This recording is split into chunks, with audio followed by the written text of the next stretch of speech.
I don't want to be the person to be like, the NBA sucks. like the NBA isn't what it used to be. Like this season sucks. Like I don't want to be that person because it's like we all going through it. Like this is like a very tough year. I mean, regardless of if you're a political person or not. Mm-hmm. I feel like people are just so used to like seeing basketball players play every night. Like, and I mean, and I feel like it's because most people don't look at basketball players as humans at the end of the day. Trey's dad and John's mom being so active and interactive with the Hawks fan base on Twitter is that we're not just seeing them as like, well, that's John, that's our star power forward. That's Trey, that's our star guy. I'm like, that's her son. That's his son. And they're going to see these messages either if they don't follow you, it might get retweeted. And so it's just keeping that perspective of like they're more than just this player on our team.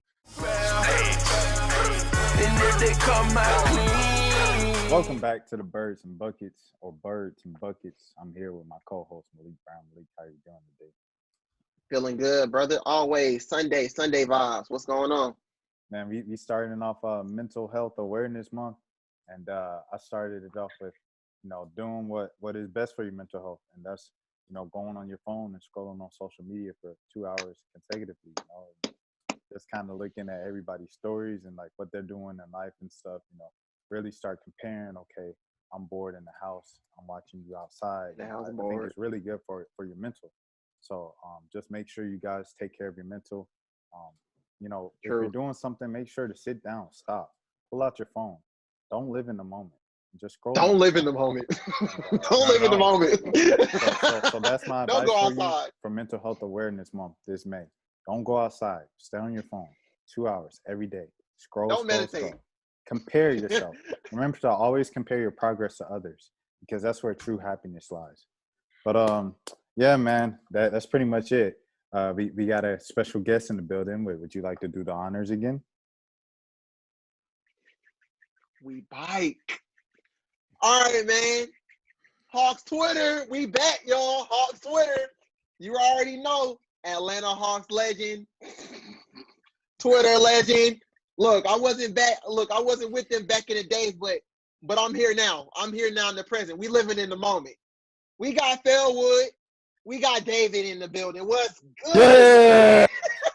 What's going on, y'all? What's happening? Look, last time we talked, man, it's been a different story for the Hawks. Really different. I went back and took a look. When we spoke last time, man, different coach, way different record, man, way different position. I think it was 11. So, well, which makes your take even crazier. Which makes your take even crazier, the fact that it was with Lloyd and they were losing games they were supposed to win, and you were like, yeah, they're beating Brooklyn in the first round. No, look, all right, man. First off, man, I'm going to just say you were an instigator because I was like, man, they could probably do it. You're like, nah, man, what's the hot take? Then next week, man, the dude last week said they was going to sweep. And we got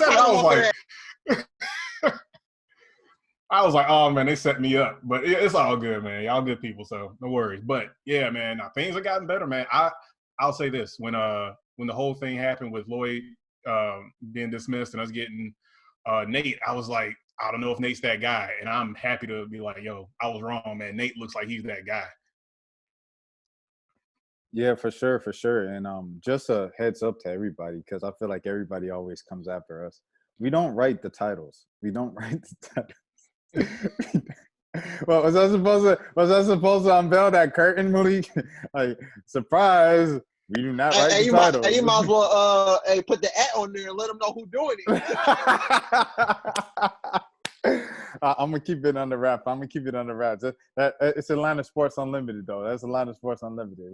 We just do it. I edit the video. I send out the video, and whatever they do with the title, they would do with the title. So I know a lot of people, they usually get on us for the titles and stuff. But where do you guys want to start? Do you guys want to start with the losses and the health issues, or do you want to go more positive with the win last night, just to give you guys a heads up, just to give you guys a timestamp of what's going on, because you could be watching this at any time. This past week, the Hawks did a road trip to Philly. At the beginning of the week, Trae Young was out. He was still out with, his injury that he suffered in Madison Square Garden a couple weeks back. And the Hawks got blown out the water. They come back 2 days later. Trae Young comes back, and the Hawks get blown out the water. Okay, so then the Hawks come back home, and people are back. Bogey's back. A lot of people are back. Everybody's back except for the two young wings of Cam Reddish and DeAndre Hunter. Those are the only two guys who are still out for the Hawks. Chris Dunn's back in the lineup. Trey's back in the lineup. He scored 30-plus points in both of his games back. And, yeah, that's where we are. Against the Chicago Bulls, to give you a little more context on the Bulls they face, no Zach LaVine and no Nikola Vucevic, who, is also known as the Hawks killer. So, with that being said, fellas, where do you want to start? Do you want to start there, or do you want to start with the Knicks? I'm cool with finishing off on a positive note, but yeah, let's do that. Yeah, so what did you guys really like from that win? It was a must-win. Every game's a must-win for the Hawks at this time, trying to fight for that fourth seed. You don't have the tiebreaker over the Knicks, so you kind of just have to have a better record than them to finish out the year. And then also just the return of Trae. I don't know. I guess just getting that confidence back, having everybody back in the lineup and getting that groove back. Yeah, man, it was good to see, one, Trae getting back, and then him picking up where he left off, because coming off of that ankle injury, when you saw – I'm seeing him on the ground, I'm like, oh, bro, not another one. So, especially not Trae. So, yeah, man, him coming back, dropping like 30 points in that game, and then just, cooking Chicago. I'm always happy to beat those teams that when we play them at home, their fan bases like show up in ridiculous numbers. So beating Chicago was extra, that was nice. Getting that win for Chris Dunn, even though I don't think he saw much time on the court. So, Did he even play? Nah, man, he's still Let me look it up. I don't even think he played last night. But yeah, that was a good win.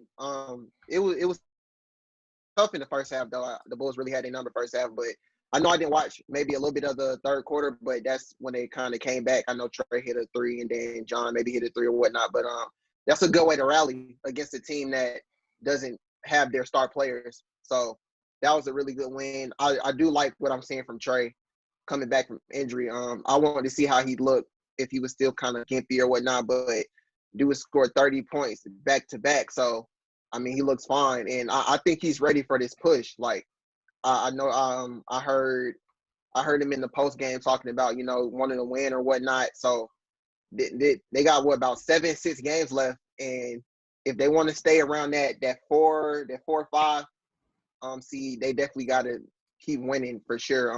I know they got a tough test against the Trailblazers tomorrow, and then they got to play the Suns. But I mean, these are the type of games that really show what you're about going into the postseason. Because I mean, they've locked in a play-in spot, but they don't. I honestly don't trust them as much going into a play-in. Just one game, boy, they'll stress you out. Oh man, we all know they'll stress you out. But dude, that's one thing, man. Don't need that stress. Don't need the stress at all. Hawks fans don't need that stress. But what was really disappointing was the 2 losses against the 76ers. I mean, of course, they barely had anybody the first game around, but second game they kind of, I mean, Trae came back, but they were still kind of like gimpy or whatnot. The 76ers are just a all around good team. Like, I mean, they literally do it all. And I would hate to see them play the Hawks in the playoffs first round or whatnot, because you'll probably know what's gonna go down. But yeah, I just and John really wasn't giving me much, really not giving me much to go off. I feel like that first game and even the Pistons game, I don't feel like he really did that much. He really doesn't do much when Trae is out. Like, I've really noticed, like, and I've always said his offense is predicated on Trae most of the time. And I mean, it's not bad, but if you want to talk about a 100 mil guy, you gotta know how to get a bucket. I'm just saying, like, your offense can't always be predicated on one guy. But the Hawks got to give him that opportunity, man. Because even when Trey's out and we're missing like our best scorers, like our creators like Bogdanovich and Trey, it's not like they're saying, "All right, John, you're the man this game. Like, show us what you can do." It's still the same plays, same scheme they're running. For John, where it's just like within the flow of the offense. So I don't want to discount him too much. I think if John was given the opportunity and the experience to try to like really develop his game to create his own offense, he could do it, man, because he's added so much. Like, the dude went out and went from a dunker to being able to like knock down the three. If John gets the ball, he can put it on the floor just a little bit. He can defend better than he has before. So I think he's going to keep getting better, but they got to give him the chance, man. And then one thing from last game, Trey's highlight on Kobe White, man. Like, I missed it in live in real time because the unfortunate thing, like, having a kid is great, but unfortunately I got a newborn that doesn't let me watch the first half of the game. Like, it's like he hears Bob Rathburn come on and he's just like, time for me to start screaming. And so he doesn't calm down to like halfway through the third quarter. And that's what I'm like, I'm back on Twitter like, all right, let me see, trying to catch up on the conversation. But I saw the highlight, man. I'm like, if that doesn't get like a top play on SportsCenter or NBA TV, then I know they out for us, man. Trey was killing, man. Trey was killing, especially in that first half. And just like you guys both said, these two games he came in. Just to clarify, yes, to fact check, to confirm, yeah, he didn't play. Chris Dunn didn't play last night. So that goes back to the question of, what is your playoff rotation? What is your playoff rotation? Because last night it was 1, 2, 3, 4, 5, 6, 7, 8, 9, 10. 10 guys. 10 guys got into the game last night, and they all had over 10 minutes, with Solo and Lou Williams getting the least amount of minutes at 13. Solo had 0 points, 0 assists, and 1 rebound. He got some good cardio in. And hey, man, he's an energy guy. He brought the energy. And Lou had 5 points. So, yeah. So, it's looking like that's, I mean, okay. Another thing I wanted to say before I just went into circles too much. The Hawks are who we thought they were, I guess, going into the season. One of the better teams in the East, but still, still not quite there as far as overachieving your already high preseason expectations.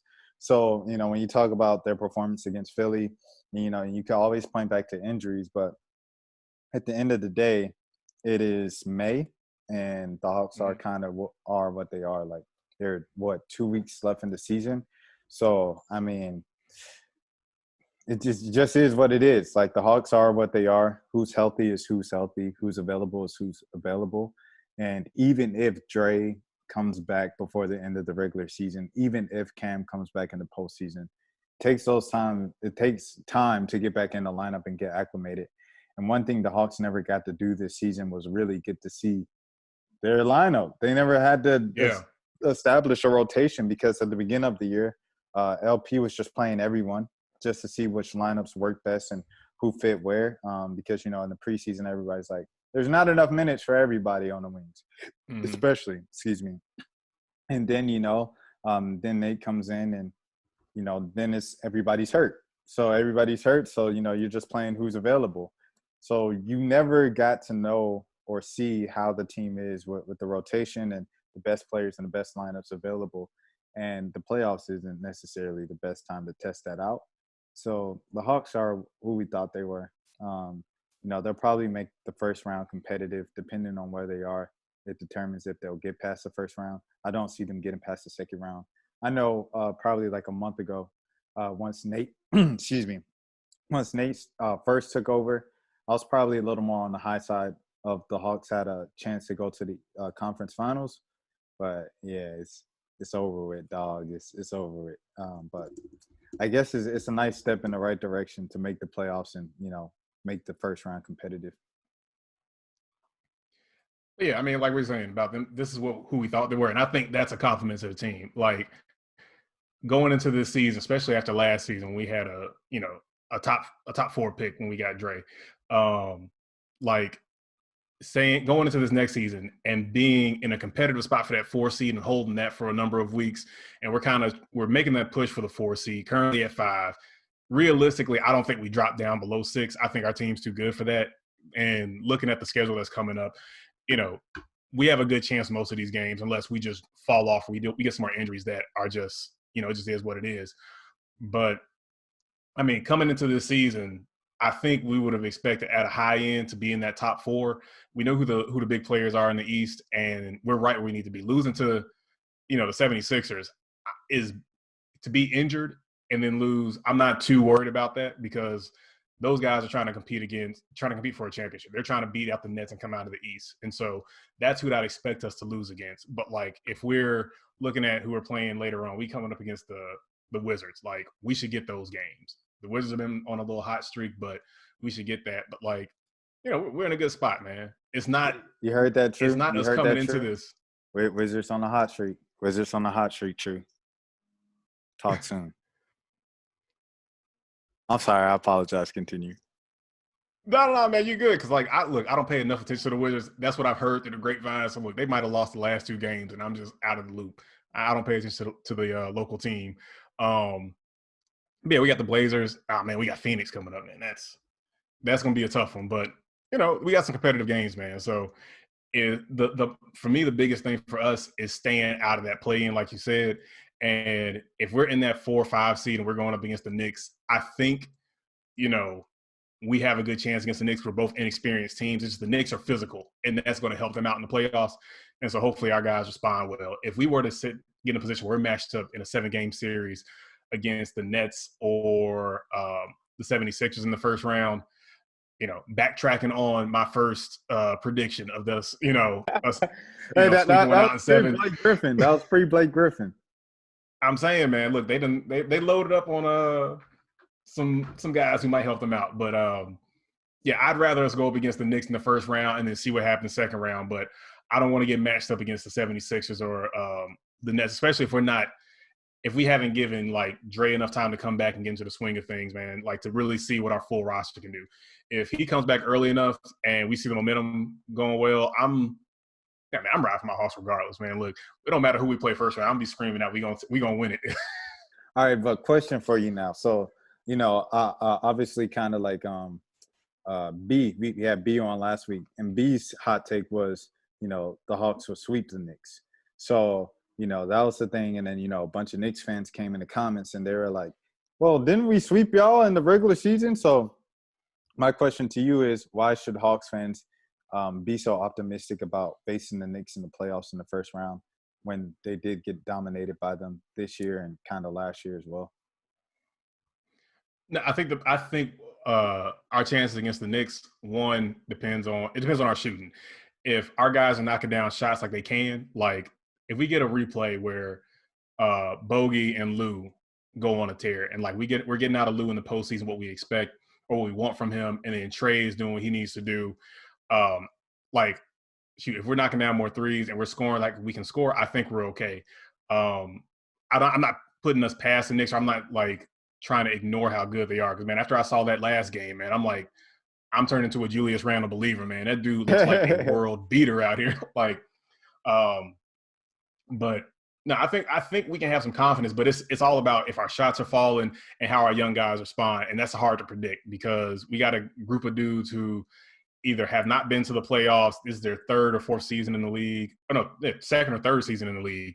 Outside of a couple of vets. And so it's going to be a challenge, but they're in a similar position where they're a young team.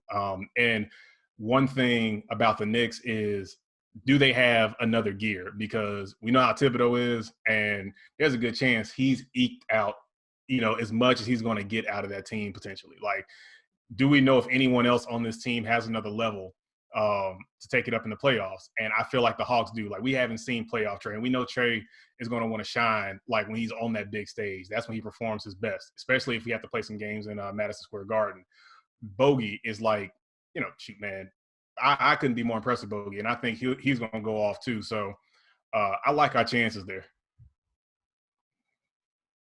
Yeah, I still like the Hawks' chances to get against the Knicks. Like you said, 2 inexperienced teams going in, and I have the same. I don't know if the Knicks have that second year either. You don't know if RJ Barrett is gonna come through. I mean, he's had a better season than he did his rookie season. Like he's been playing good.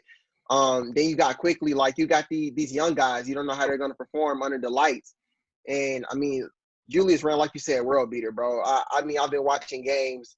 The past couple of games, Brett does not miss when I'm watching. He don't miss when I'm watching. So I guess I'm bad. I guess it's good luck charm or something. But I do think, even though just look at the circumstances on how the Knicks beat the Hawks. Like I've said it before, the first time they played, they had the lead and the Hawks had a big lead, and then the Knicks came back. The second time, Trey and John didn't get a shot off in the fourth quarter. Both of those losses were under LP. And then the third game, I mean, they were in the lead. Trey was going off, and then boom, he gets hurt.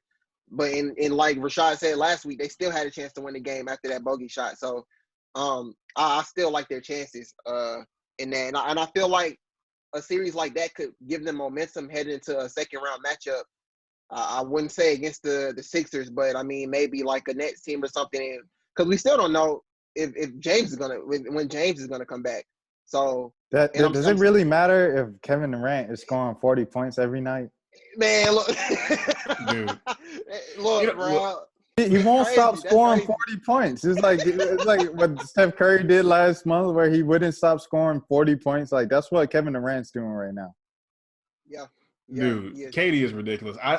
Earlier today, I was just having a conversation with someone who clearly doesn't watch basketball that much, and they were like, somebody's like, "Hey, where would you rank KD?" And I'm like, "Yo, he's one of the top players in the world. Maybe like I'd give him top 2, however you wanted to figure out what his ranking is." And they looked at me like I was crazy, and I'm like, you can't watch basketball to question that. I'm like, this dude came back from an Achilles injury and picked up smooth where he left off. He's had a couple of outages since then, but I'm like, watching KD dominate, you're like, it's him, LeBron, and then, you pick who else you want to go after that, at least for me. But KD is definitely, like, without question, one of the best players.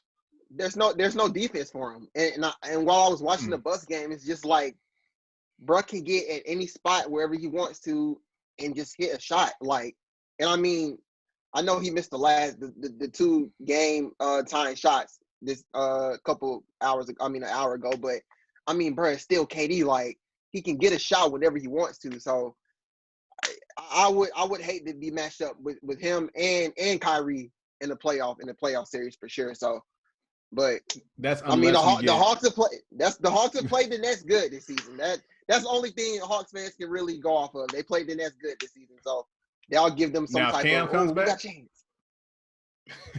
Oh man, if Cam comes back in that series, man, I'm putting all my money on the Hawks. Cam is the Nets killer, man. Look, that's the X factor, man. Look, if Cam comes back, they just gonna tell him to play defense and don't put a shot up, because he's gonna be rusty. He's gonna be real rusty. So I don't know. First round, 2 weeks. First round is 2 weeks. True. I don't know. I don't think he comes back though. I honestly don't think so.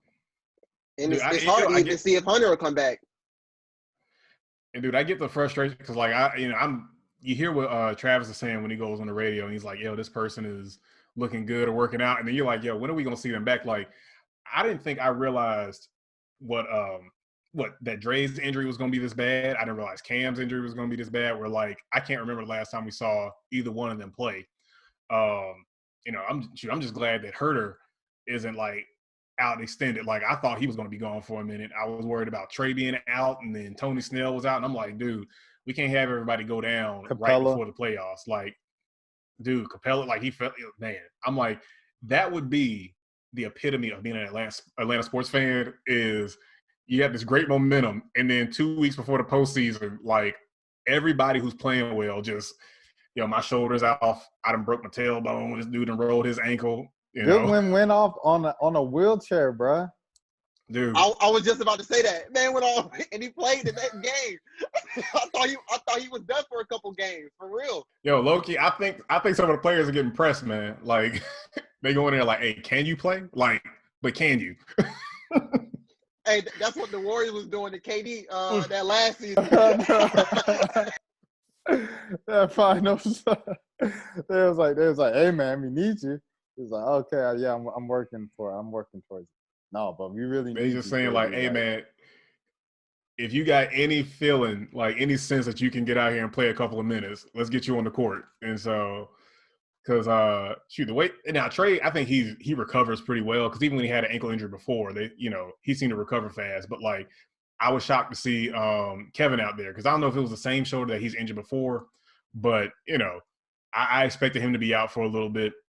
Definitely, I was shocked to see Trey come back as quick, and I'm more okay with letting Trey sit a little bit longer to make sure his ankles are good going into the playoffs than I am about putting him out there and potentially, risking him playing before he's as good as he can be within a reasonable amount of time. They probably should have set Dre out back in Yeah. When was that? Yeah. February? That road trip, was it March or something like when that? they went to the Clippers. Yeah. Because I mean, Travis said that he was supposed to be back at the end of the week, and he also said that like right when right when the Lou Williams trade happened, and he was like, Chris Dunn will be back by the end of this week, and Chris Dunn came back last week, which was like a whole a month later. So yeah, like you said, what Travis goes on the radio and says, like, I don't know, man, it's a mess. Like the Hawks are what they are, but like when I just pulled it up, you brought it up earlier of if Lou and Bogey get it going. I just pulled up that little run they went on against the Bucks where they just blacked out. I think the fact that the Hawks can do that makes them a dangerous team. Yeah, I mean, and that depends on Lou. And I'll admit, man, like again, the problem watching the games with a newborn is that you miss like the whole picture. Because for a minute, I swore I was like, "Yo, man, Lou was doing all right." Then you look online and you're like, "Yo, people like complaining about Lou." You check the stats and you're like, "Oh man, last game dude was 1 for 4." You see what the situation really is, man. But I think I'm still banking on him playing well. I know the criticism against him has been that he doesn't necessarily like have the same level of performance in the playoffs. This being a different situation where it's not like we're a team competing for a championship, but we're just trying to make a good showing, get playoff experience, and we're building towards the future. Hopefully that puts him in a situation where he can showcase his skills as a vet because, I mean, he has a scoring prowess, and he's somebody who, when he gets going, can take some of that offensive load off of Trey and Bogey and really help out that second unit. So I'm keeping my fingers crossed that once we get close to the playoffs, when we're in the playoffs and really where the games are, when they matter for us as far as getting to the next round, he's able to show up. Because he's definitely on that short list. Like, when we get to the playoffs, man, I like him, but I'm not trying to see Skylar Mays out there. Oh. No more Bruno minutes. You're not going to see none of them. You're not going to see none of them. You okay? Yeah. But I guess a rotational question. Does Chris Dunn get in the rotation, or is it Tony Snell? If Tony Snell's healthy, man, I think you go with him, man. We need that shooting. Like, I think Chris Dunn can get in there when we need a defensive stop because when he came in the other day, man, fresh off the bench, he still looked like a really good defender. So we need to stop somewhere. I think he goes in, but not for long stretches. Like, we need scoring in the playoffs, especially if we run into a team who's more physical than us, because that's what's going to be our differentiator is like, if our shots fall in and can we score at a high level? Or if you need someone to fight. You need someone to fight. Man. Go ahead, put Bro in there. But hey, this was a question I had. What were we talking about? We were talking about Lou. Yeah. Does Lou really have that reputation in the playoffs? Because I mean, I know like last year in the bubble, like the whole team was off. But I mean, before then, when they were kind of the underdogs, when everybody left, when everybody got traded, and they like overachieved, made the playoffs, and were pretty competitive in the playoffs. Is that like a long-term kind of narrative with Lou in the playoffs? Yeah, I don't know how like when that started or like if that's been something that's been said about him for a while now, but it was something I came across, like how people expect playoff Rondo but not regular season Rondo. It was the reverse for Lou from what I saw. I haven't gone and checked the numbers. I'm just, I'm a Twitter fan, man. It goes into the memory bank. Yeah. I just remember, because remember the what was that? The Golden State series when they asked them, how was it guarding? And they're like, we tried, man. I tried. Well, I promise you, we tried.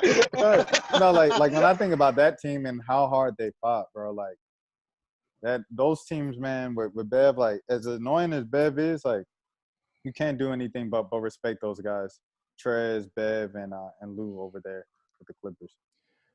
I'd say this too, and y'all correct me if your opinion is different. Like, I think even despite his numbers not being, incredible or anything, I feel like having Lou on the team is giving the guys like another level of confidence, because when I see them out there, they like to have a different swagger.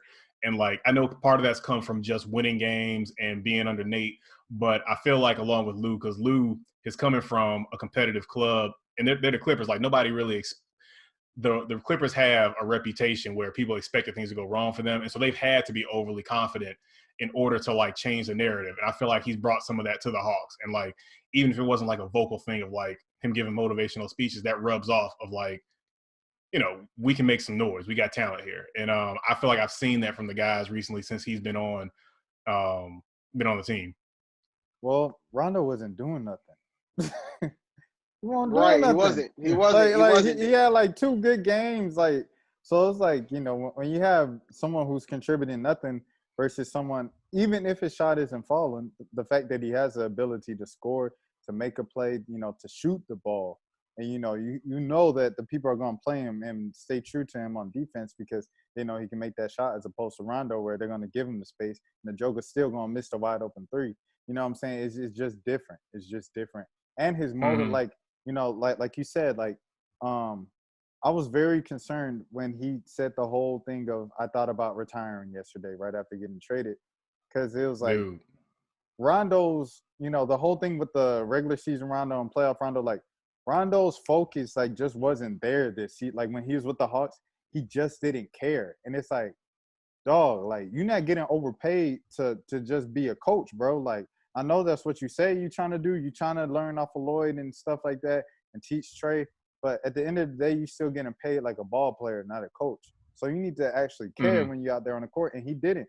So I think that was the difference really with Lou is Lou just, he like, when he took that break, when he sat out for a week or whatever, it was like, okay, I'm back home and I got to play for these future contracts because these people are trading me. Like, my career's over. Like, I'm no one anymore. So I think him just kind of taking that time off right after he got traded to come back, that just a more motivated Lou came out.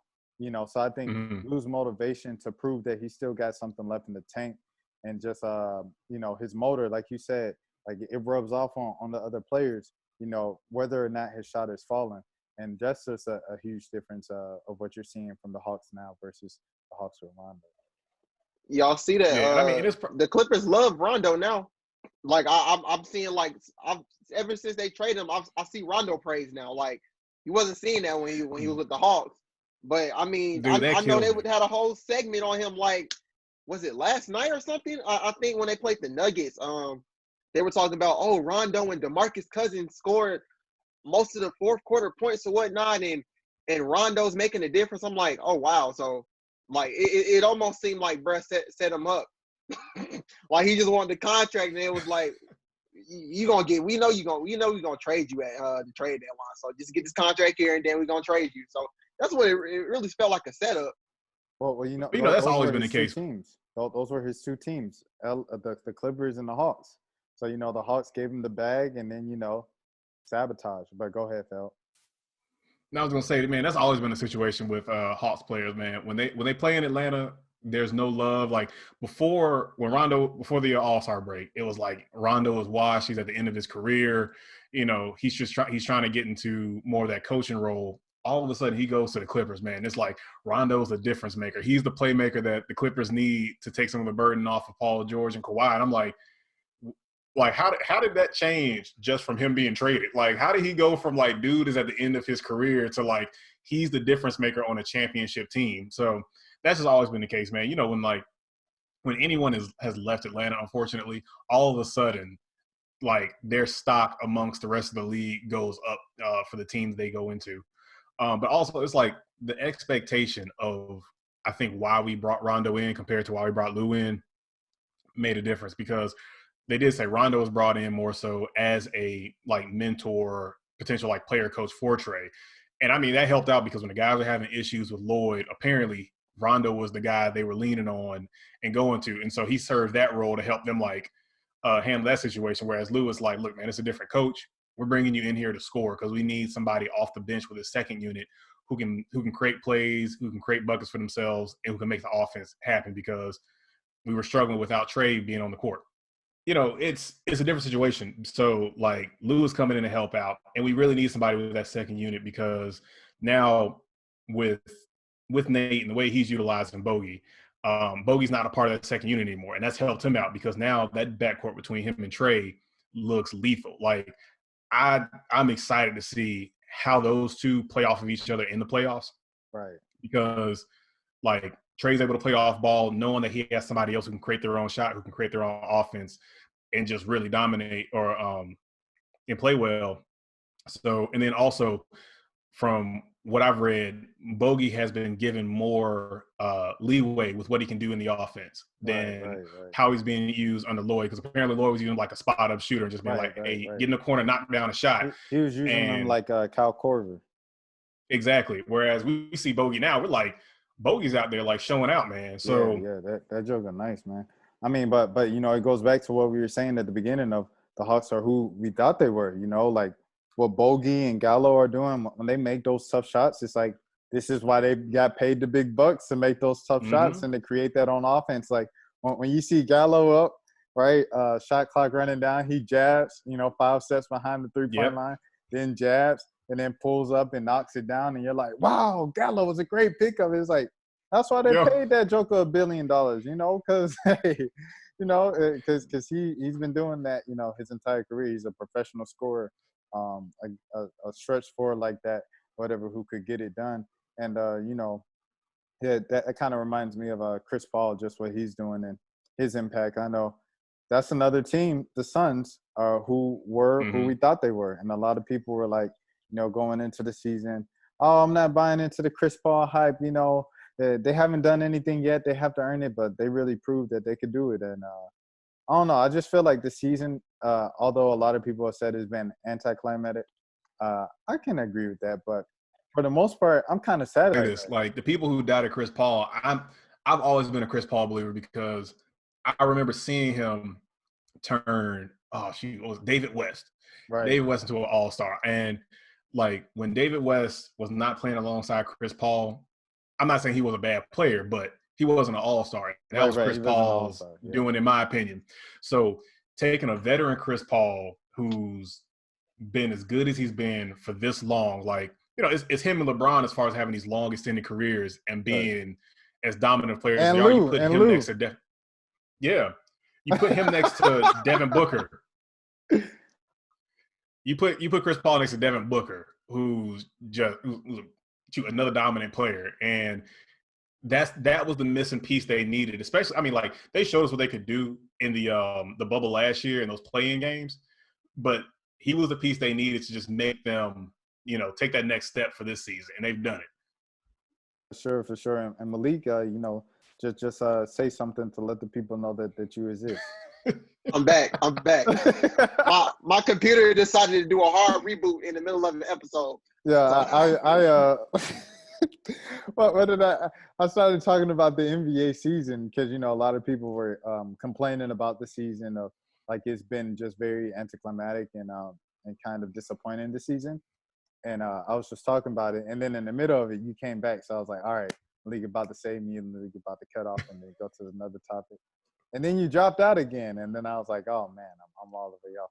But I guess my question to you is, you know, to the people who said this has kind of been a disappointing season, this all started with, you know, I was saying the Hawks are who we thought they were. We were talking about Bogey and Gallo being the players who the Hawks paid them to be. And then kind of went over into the Suns. Of the Suns, you know, with what they did in the bubble last year, going 8-0 and just missing the playoffs, would have made the playoffs, had a great start to the season last year before they fell off in the middle and then, you know, had the strong finish at the end. To bring a player like Chris Paul, who brought a team last year from the worst projected team in the league to middle of the pack playoff team, we all kind of expected the Suns to take the leap that they did, and they did. Pretty much what I'm trying to say is everything that we thought would happen this year, it's pretty much happened. So a lot of people are kind of complaining about it. And then with the injuries, it's just kind of ruining the enjoyment of it. How do you feel about the season? It's been hard to watch at times. Just the injuries, of course. I mean, you got Bron went down, then you had Donovan go down, and I mean Giannis was out a couple games, and you got Harden and KD. Like these are like the people that make the NBA, and they were just all going down, and it was like, dang, like was this even, at first I honestly didn't think the restart starting it that early was a good idea.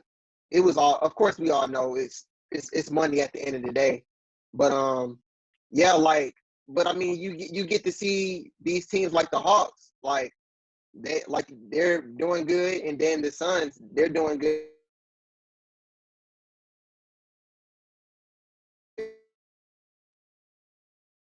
All right.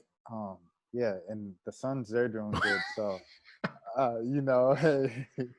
But hey, Phil, while I have you on, something well, like, happening. Oh, okay.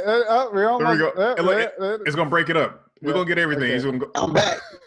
Okay, I think I'm back. You said the Suns are very good, and then it went away. I'm back. Yeah, nah. But yeah, I was talking about basically the teams that didn't make the bubble. I mean, the Knicks, even though the Cavs are still at the bottom, like I've seen some growth from them this season. Besides the Kevin Love thing, but I mean, like it's some good basketball going on despite all the injuries and whatnot. Like it's still being pretty competitive. I like what I've seen this season. Phil, that's my question that I proposed to Malik earlier this week.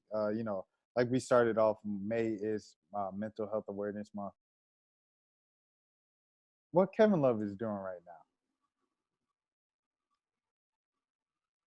At what point of work, professional work, do you kind of draw the line of, all right, this is, mental health, and this is unacceptable. You can't be doing this. At what point do you draw the line? Has Kevin Love kind of maybe perhaps crossed that line? So I knew Kevin Love did something. I don't know exactly what he did. What was it? Because like I saw, did he storm off the court or something? No. In the middle of the Raptors game, the ref handed him the ball, and he just bats the ball, because he's inbounding it. He just bats the ball and walks away. And then so it was a turnover. The Raptors got the ball back and scored, and he kind of just gave up. And then I think Friday night he had 0 shots, scored 0 points, 0 assists, and he had 10 rebounds in 26 minutes. Yeah, I mean, so my thoughts on that. One, not to make light of the mental health stuff. So if Kevin Love is going through something, then he needs to take the time to work through whatever that is, and the team should allow that for him because it's a professional atmosphere. And so not saying that when somebody's going through something, they need to perform or be on a certain, have certain behavior, but they do need to give him the space to work through whatever that the current situation is or the issue is that he's dealing with. Because, I mean, if it's something that's affecting his gameplay and how he's reacting on the court, that's not something that I would expect that is light. I don't expect it to be a small issue that would cause him to completely act out of character from how he's done these last few years. Clearly, if he's slapping the ball away and allowing the other team to score, not performing at his normal level of what's expected for him this season, there's probably a deeper issue that's going on that on the fan side we're not going to be aware of because we only know so much about what goes on in these players' personal lives. So hopefully they give him the space. It worked out, I think, for Kyrie, because I know Kyrie took some games off to work through a few things, and he was able to come back and he was ready to play. So, I mean, it's important. At the end of the day with these players, we forget, one, these are young guys. They're in their early, mid-20s, and they are under a microscope. We see everything that happens.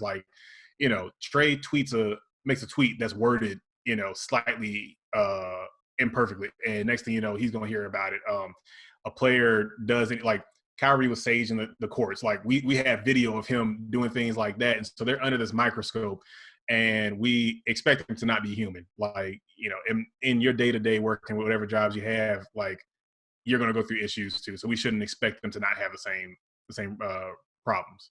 Well, I hate to kind of go all the way off the rails, but you brought up some interesting points. So I thought, I'd take this moment as three black men, we're obviously in the middle of a Panasonic, working from home, dealing with all the kind of obstacles that we've had to deal with in the past year, the social justice stuff going on last summer. Just how have you guys kind of, I guess, pushed through that, for lack of a better term, pushed through that to literally continue to do your jobs at a professional level? Oh man. So for me, I always joke. I push all my emotions down. Like, I push all those emotions down to my toes while my feet hurt. Um, but like, it's just something you deal with. Like, a lot of this, while it's a big topic and we're seeing so much, it's not new, and that's the unfortunate thing. Like, I worry more so at times that I've become slightly numb to a lot of the current events that are going on. For sure. Shoot, it's crazy you asked this question. You posed this whole thing because like the past. So I've really started taking like mental health real serious like the past year. Of course, like I've gotten a therapist or whatnot.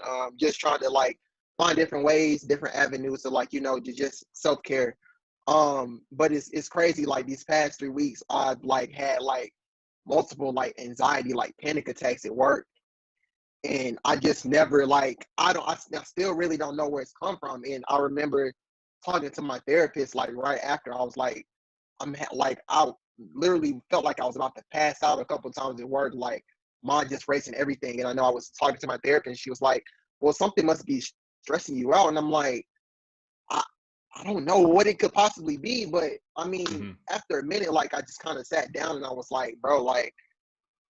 I kind of still am going through a lot of stuff, but it's the fact that I guess I just have learned to, like you say, you kind of just push everything down, so you don't really notice it. Like, but once you kind of start opening it up, like you start to realize, like, yeah, I'm going through a lot of stuff right now. Like, I mean, I don't like the job that I'm at. I'm gonna keep it real. That's probably the one thing. I mean, like, still trying to get a job in my field, like.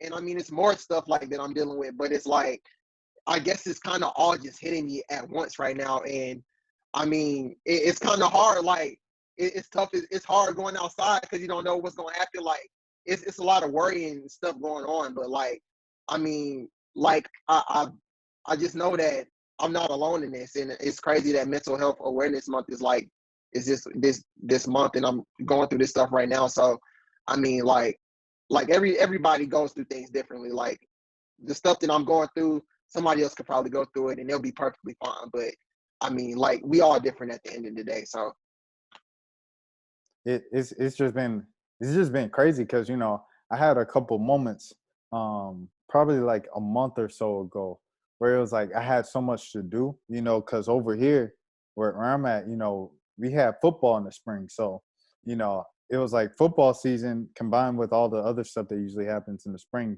Schedule was crazy, back to back to back to back to back. So it's like to have all this expectation combined with, like I said, the regular spring stuff that goes on. It was just like it's a couple times where just even the thought of all the responsibilities I had just had me kind of paralyzed, like physically. And it was just kind of weird, And but like you said, Malik, like to know that I can't be the only one going through this. Like Phil can't be the only one going through this. You can't be so it's just kind of like, I think that's a comforting part of it. But I don't know. It's just weird times. It's very weird times.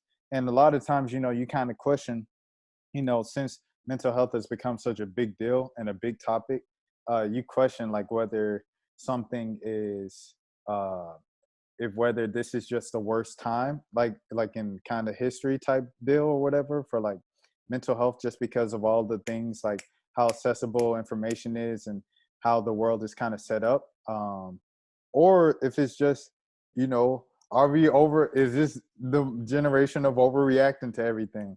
And like, so the fact that they're overreacting and overanalyzing and being over emotional has kind of been normalized to take the kids' words. Maybe that just makes us. I don't know. I think about this stuff because I don't know. I don't think any of us knows, and that kind of it goes and ekes into professional sports and college sports, collegiate sports, and it's kind of like what we've seen is just it's all weird. So it's like I don't want to be the person to bring this back full circle. I don't want to be the person to be like the NBA sucks. like the NBA isn't what it used to be. Like this season sucks. Like I don't want to be that person because it's like we all going through it. Like this is like a very tough year. Regardless of if you're a political person or not, it's a very ironic. It was March of last year, and I was covering something. I think the last thing I covered in person before lockdown happened, and primaries just happened. So we're in the little press room, and then I'm making small talk. I'm like, anybody vote on Tuesday? And they're like, oh nah, man, I'm not a political person. I'm just sports. And it's funny because a couple months later, like we saw the world show that everything's political.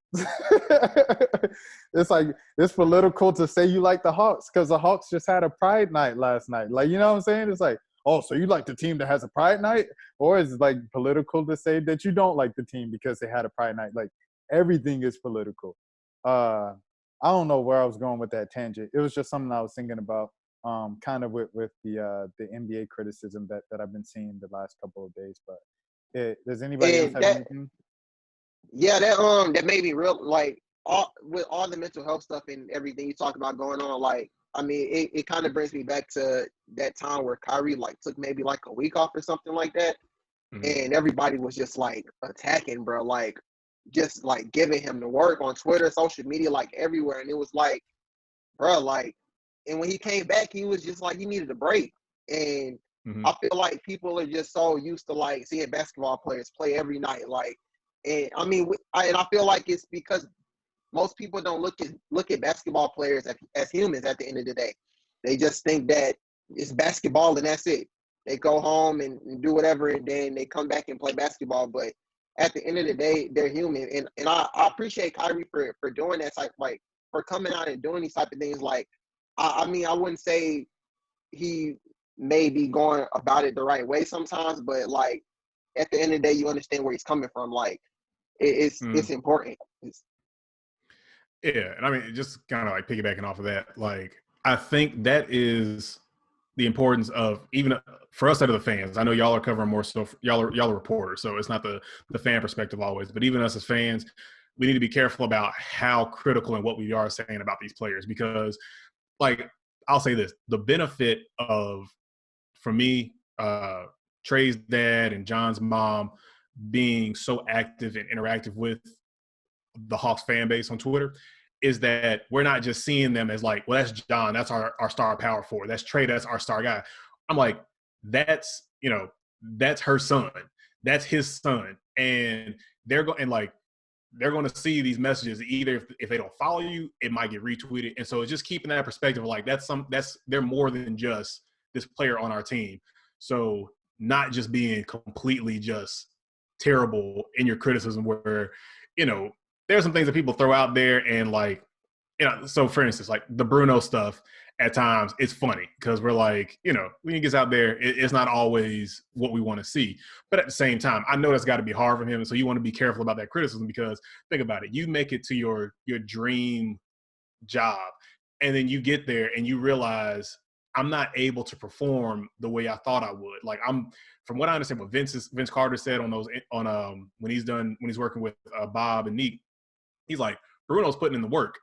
It's just not showing up on the court. And I'm sure that's hard for him to be like, I've done well in college, and he wasn't like he didn't get picked with the 60th pick. He went like 31 or 32. So to at least feel like you could contribute to a team and not be able to do that. And then like somebody like Nathan Knight comes in, who we just signed after the draft, and he's essentially like jumped you on the depth chart. That's got to be hard for a player. And so even though I'm, like we're not trying to give them kid gloves, we can't give them any criticism. It does have to remember that this is a person and like they are going to go through some things, It's funny you brought up Bruno felt, because like that's literally the first person I thought of when Malik was talking about Kyrie on the Hawks. Yeah, because Bruno, I don't know if you guys remember, his mom died last year. Like he's a rookie in the league. Like you said, he just achieved his family dream. He's crying on draft night. And a few months later, his mom dies. And like he has to deal with that. And then, to go out there and to put in the work, get a few minutes, and then you mess up. You catch a ball and you lose the ball out of bounds. You miss a rebound. You miss a box out. And then you get subbed out after 2-3 minutes. And you're like, dang, all that hard work I put in, and just to perform like this, you go in the locker room, change, check your phone, and all the DMs, you're the worst. And they don't have an escape from that, because I mean they're like anybody else. Like they leave the game, they get on social media, they're on PlayStation. Like BG is on there, so if he don't play a game, the wrong fan gets on Call of Duty with him, and they're like, oh shoot, you Brandon Goodwin. And then like they're gonna let him know about all the mistakes he made, when to be real about it, from having the opportunity to see how these games look in person, the speed that they're playing at, the level of competition and how good you have to be just to be there. Like, if a person's in there and they're competent, it's like, let's not just be like completely just nasty towards them, man. Because these are still some of the best players in the world. They worked their entire lives to get to where they are. It's just the competition is like that, where you could have been, you've put in all the work, all the effort, you've got talent, but you're just talking about the upper echelon of basketball. And then, I mean, you think about the whole when the players went to the bubble last season, like that takes a toll too. Like people was clowning Paul George, but he was seriously going through something. I think Tress had to leave after a minute because I think his mom or grandma passed or something like that. I forgot, but like these players like we're still struggling. Like they're struggling. Like they were in the bubble from July to October. Like not seeing any family or friends, anything until maybe August or September or whatnot. So that's real tough. And then I mean I'm also thinking about now with COVID. I know Jason Tatum, he came out like maybe a month ago and was talking about he was still having complications with COVID. Like, bruh, he's just now starting to get his breath back. He has to use an inhaler before games. So like it's so much going on in this world, and it seems like people just seem to just downplay the athletes, but athletes going through the same thing. Everybody's going through the same thing. We all human at the end. Dude, could you imagine being locked in the office at whatever for like a month or however long, being like, hey, we need you here, so you're gonna be here in the office. You're gonna eat here, sleep here, and we're gonna track you wherever you move around the office. You'll see my 2 weeks. My 2 weeks, respectfully. I thank y'all so much. Y'all take care. All right now. And I'm saying, man, look, I enjoy what I do, but if they were like, hey, man, we're gonna have to lock you away from your family for 2 months just so you can do your job, I'm like, man, that's y'all asking a lot of me, man. I like y'all, but I don't know how much I like y'all. Just kind of bringing it back to basketball. Let's look at the Hawks schedule for this week. I'm just joking. But is there a softer way to kind of transition back into basketball? Like we got so deep. Nah, man, we just make it happen. Yeah. Okay. All right. Here we go. But that's cool. Oh, go ahead, Phil. No, I was like, but no, that's cool, man. You know that talking about more than basketball, man, because I mean, there's more to it for the players, for the fans, man. So just not looking at things in isolation. Shoot, I thought Rashad cut out for a second when it went to the Nah. I'm like, it's like here we go again. We're going through it all, man. The Panasonic, the Wi-Fi, but here we go. Where we got like Malik mentioned earlier, tonight, if you guys are watching this today, it comes out. The Hawks are facing the Trailblazers. That will be in Atlanta because they already faced the Trailblazers in Portland in January. That was a game Clint Capella had like 20-20 at halftime, and CJ McCollum, he stepped on CJ McCollum's foot, or CJ landed on Clint Capella, one of the two. And you talk about injuries, that was one of the biggest injuries of the season in the NBA. Then you got the Phoenix Suns coming to Atlanta. Yep, they are coming to Hold Atlanta. up. So you telling me the Hawks hurt CJ and LeBron? The Hawks hurt CJ and LeBron. The Hawks Hey, it's hurt like that CJ sometimes, and man. LeBron. so I think Solo hurt somebody else like a couple weeks ago, if I'm not mistaken. I was like, dang, Solo again. But yeah, so you got these 2 home games. Excuse me. This should be on the road because they played them. Yeah, they played them at home a couple times already. Excuse me. And yeah, that's the week. So you got 3 playoff teams here. The Portland Trailblazers, who are really trying to come back up and try to get themselves some good seeding or good positioning in the Western Conference. The Suns, who are kind of just wrapping things up and solidifying themselves as top 2 seed. And then the Indiana Pacers, who are fighting with the Hawks with that like 1 game difference in the Eastern Conference. So, fellas, I'm going to go with that's tough. That's tough. I'm going to go with the loss against Portland. I'm going to go with a win against Phoenix. And I'm going to go with a win at Indiana. 2-1 this week.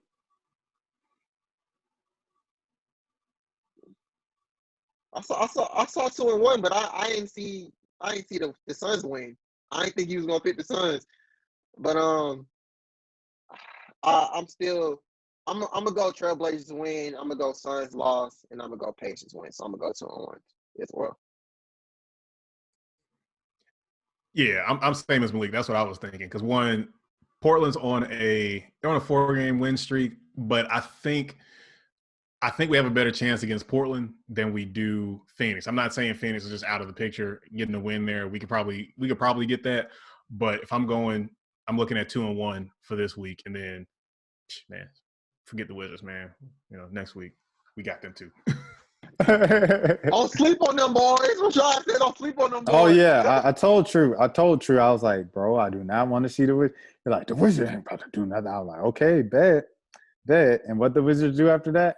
They did something. So yeah, but yeah, that's where I'm at with it. I picked them to beat the Suns because Suns are kind of solidified. Like, this is the end of the season, last couple of weeks before the playoffs, you kind of might left your foot off the gas pedal a little bit. I know Chris Paul isn't going to allow that, but, maybe they let it off just a little bit. And the Hawks playing for that 1 seed. Oh, yeah. Is Mitchell back? Nah, he ain't back. Nah, he hasn't came back yet. They say he should. Last week they say he's probably a week from returning, so he should be back this week or probably next week, or they're probably just resting. Okay. But I'm looking at that. Maybe they let their foot off the gas, but according to what Malik just said, that's not the case. Still, I see them losing to Portland just because Portland is so hungry. Like, the fact that they're back in this position that they were last year where they got off to a bad start, they underperformed, and then they had to just win every game at the end of the season just to give themselves a chance to make the playoffs. They're in that same position. So I think based off that, they're going to beat the Hawks. And then Indiana, that's just a game that the Hawks will win because, I don't know, they kind of had the best of Indiana's number this year. They kind of just had their number this year. So that's why I'm going with those 3. And I guess to wrap up now, we should go to the standings. Hold on. Let me see. Here we go. All right. So as we are recording this, you have the top 2 teams up here. They're clinched. They have the blue next to their names. The Sixers and the Nets, they are 1 game within each other. That's wow. Well, actually, they're tied. And then Sixers just have the tiebreaker. Anyways, regardless, the Hawks are 1 game behind the Knicks, and they are a half a game ahead of the Celtics, half a game ahead of the Heat, 3 games ahead of the Hornets. And you have to look at the Hornets now because LaMelo is back in the picture. So those are kind of the only guys who are kind of even threatening the Hawks at this moment. And, so I guess who do you see getting that 4 seed? Who do you see getting 4 through 8? So, I don't know. If one of y'all want to go first, I don't want to just dominate. When it comes to the Hawks, man, I can run my mouth all day. Go ahead. So, I don't want to – I like to be positive and looking at what I think the Hawks can do. I'm thinking Boston ends up leapfrogging. They move into that 4th seed. We stick around at 5. New York's going to fall to 6. And then let me see. Let me look at what the Heat are doing. But I want to say the Heat at 7 with the potential that the Wizards jump and they make that 8th spot. Because I looked and they've been on a tear. And so I need to see what their upcoming schedule is. But looking at the Knicks have they have a tough schedule coming up. So I think that's why they'll lose a couple of these games. Boston's playing the Bulls. I think who else do they have on there? Like, I think their schedule was a little bit easier than ours, which is what makes me think that they're going to be able to move up into that 4th spot. But I think where we are between these 3 teams, we have the best position to kind of like we'll get more wins and losses out of these next several games. That's going to keep us in that 5th spot. Yeah, just looking at it, I do think the Celtics are going to go on a run. I think that game on Friday really gave them a big lead with Tatum scoring 60. That was real big, especially coming back from down about 30-something. So I do think the Celtics will jump up for sure. The Knicks have probably one of the hardest schedules coming up. So I do think they'll definitely drop. So I'm gonna go Celtics 4. I'm gonna go Hawks 5, Knicks 6, and Heat 7. All right. Let me look at this Knicks schedule again. Okay, so you got the Nuggets, Memphis. Matter of fact, I want to go Heat 6. I'm gonna go Heat 6.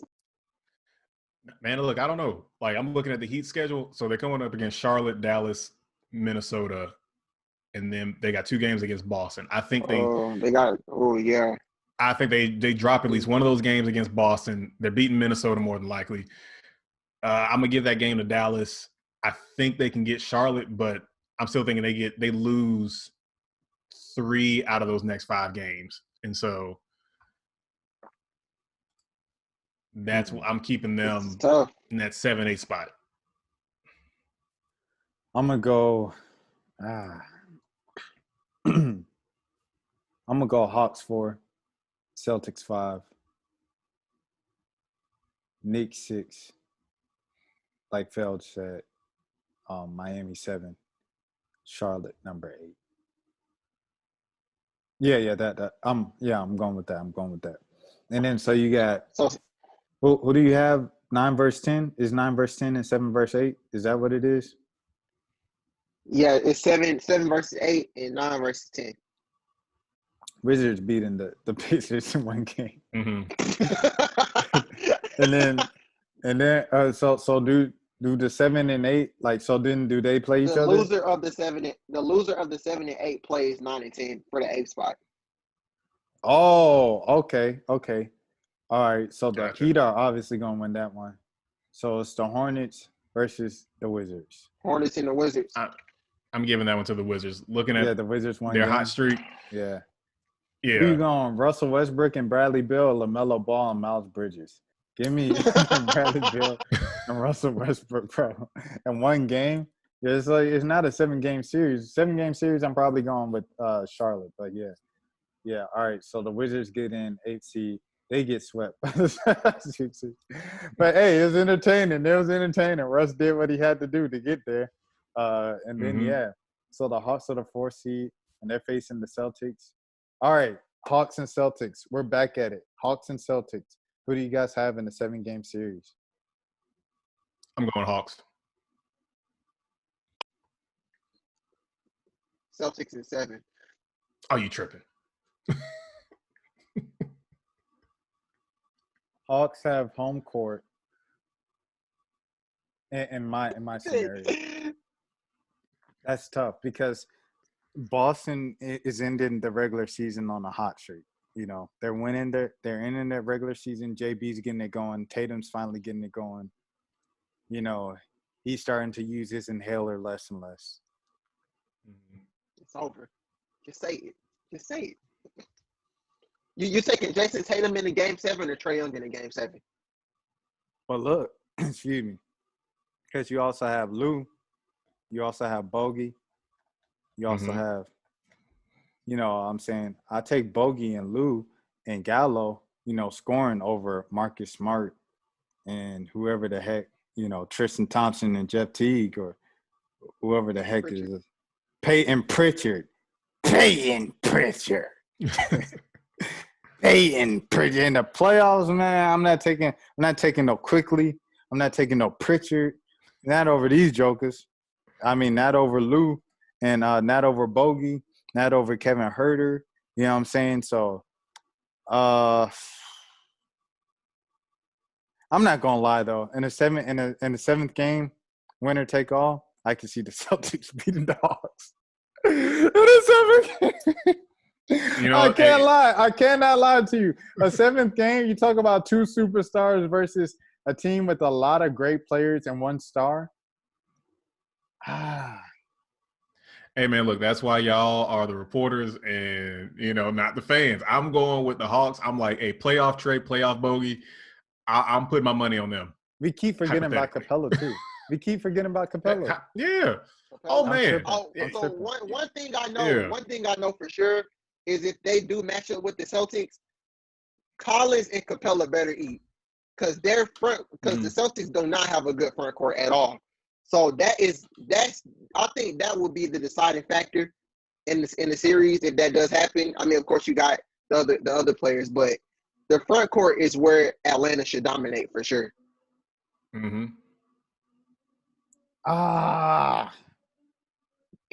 He still don't know. No, but look. If Dre and Cam are out, ain't nobody checking JB. There's no chance. JB and Tatum. It's over with. They're killing you. And if both of them give you 60, that's 120 points. So if they score 120 and the Hawks get 114, it's a ball game. That's it. Because Tatum and Brown done got 60 apiece.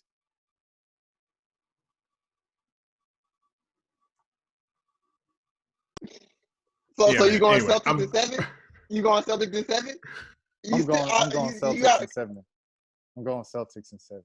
But if it doesn't go to 7, if it's just 6, if the Hawks win, I think the Hawks can win in Boston in a game 6. Trey closed the deal. Game 6 in Boston, we going home. But if it goes to 7 games, I got Boston in game 7. Especially if there's no Dre and no Cam Reddish. I like that. I'm playoff Trey, Hawks in 6 against the. You ain't even seen playoff Trey. Look, man, I don't even exist. Dude, playoff Trey look, different. Man. Playoff Trey. I know what's coming, man. Game 0. Dude, hey man, he likes to be on the big stage. So that's facts, Trey. That's facts, Trey. You know it's all love, Trey. I'm just playing. So I think we get him in the playoffs, man. We're gonna see him take it up to another level. And then the best part about us going into the situation, we've got a good team. We've had good teams in the past. We didn't have that superstar to put us over the hump. And it's not like we only have Trey, like you said. We got Clint. We actually have a legitimate big man who's playing defense, who's getting rebounds. We got John down there who can pass, he can maneuver in the post. We got Bogey, who's showing that he's worth the contract that we gave him. The biggest thing is going to see, can Kevin still knock down threes? Is he going to be consistent in the postseason? Is Gallinari going to still show up in the postseason? And if those guys are clicking, I want Dre back, definitely. I think he puts us in a really good spot. But, if our shooters are shooting during the playoffs in both rounds, I'm banking on them. But one way or another, man, I'm a fan, not a reporter. Hawks in 6. We got the title, Hawks in 6. Hey, but like I said, but look, Phil, don't flip that on me if it happened now. Because look, I said if it goes 6 games, I could see the Hawks winning in the 6th game in Boston. If it goes 7, however, I got Boston in the 7th game. And the winner take all, I got Boston. I got Tatum and Brown over them jokers. Go ahead, Malik, before we wrap up. Shoot, I'm good. I don't got nothing. I'm straight. All right, I'm straight. I said my. Oh yeah, for sure. Everybody, hey, go around, say your socials. if you want to have a dream take, how far the Dream are going because they got a squad. The Dream Hey, got man, a look. squad. Dream are Hey. looking nice, man. So if y'all do any Dream podcasts, man, I'd love to come back for that because that's my other squad, man. I'm all Atlanta. Atlanta basketball, man. Falcons. I'm not emotionally invested on that side. Did you like the pick? Did you like Kyle Pitts the pick? Let us know. Dude, I'm indifferent, man. I'm cool. Like, apparently Kyle Pitts was a good pick, man. With the Falcons, look, I can only be emotionally invested really in Hawks basketball, the dream of my second team, and like I've seen how Falcons fans react, man. So I'm like, when you really get involved with them, so I support the Falcons. I want them to win, but like when they lose, it's not the same as like when the Hawks lose for me. So I got you. Well, I got the Dream making the playoffs this year. They just missed the playoffs last year. They made it to the last day, and then they lost, and then some other teams that were supposed to lose won, so they didn't make it. But I got them winning this year. I got them giving over the hump, losing in the first round because other teams have improved as well. It's time for expansion, WNBA. Mm-hmm.